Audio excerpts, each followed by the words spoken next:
Bonjour, vous écoutez l'épisode 56 de la saison 2 du podcast Revue et Corrigé. Cet épisode est tiré d'un billet du blog publié le 7 janvier et s'intitule « Shondaland ». Matrixisation quand tu nous tiens. Je ne sais pas si vous avez remarqué, mais l'annonce du variant anglais 50 à 75% plus contagieux a coïncidé avec l'annonce du début de la vaccination dans certains pays, dont les autorités de santé valident le plus rapidement les vaccins. Pas nous qui devons attendre non pas une, mais deux autorités de santé, européennes puis françaises, avec la lenteur qu'on connaît à la française, empêtrée qu'on est dans notre technocratie. Ça m'avait frappé. Sur le moment, je m'étais fait la réflexion que c'était digne d'un rebondissement de série.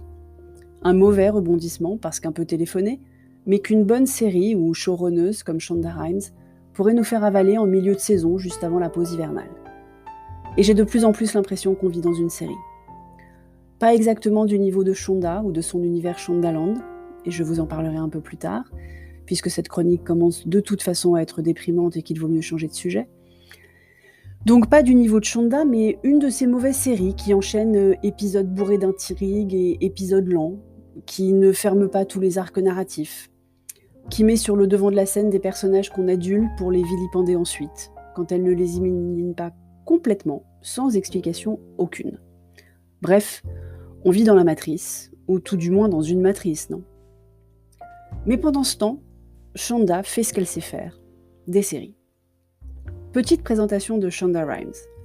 Noire américaine de Chicago, complètement Gen X, puisqu'elle est née en 1970, elle se fait connaître avec une série médicale qui dure quand même depuis 17 saisons, et non des moindres, Grey's Anatomy.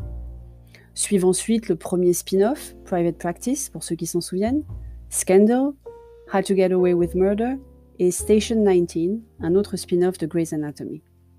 Elle a aussi produit For the People, dont je doute que vous ayez entendu parler, même si j'ai personnellement beaucoup apprécié cette série dans le milieu judiciaire, qui n'a connu que 2 courtes saisons.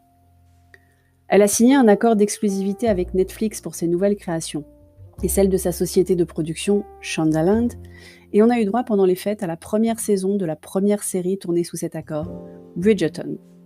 Tiré d'une série de romans de Regency Romance, qui est un genre à part entière, qui se lit à peine plus facilement qu'il ne s'écrit, au regard de la quantité de titres disponibles. La série se regarde aisément, et elle m'a personnellement permis de m'évader pendant les fêtes sans avoir recours au téléfilm de Noël, qui est un autre genre extrêmement prolifique. Revenons à la matrice.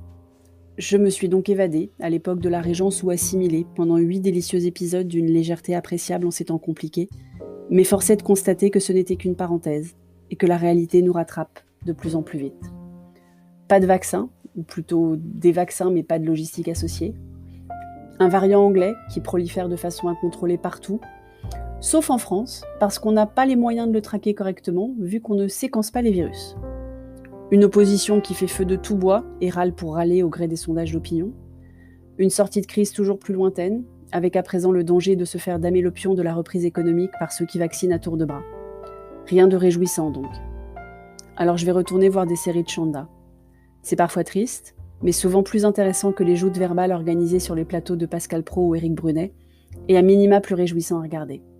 Tiens, il y en a une que j'ai pas vue, The Catch. Je vous dirai si c'est bien. Merci de m'avoir écouté. Si vous écoutez sur Apple, surtout laissez un commentaire avec vos 5 étoiles, et sur toutes les plateformes de balado-diffusion, abonnez-vous et partagez. À bientôt.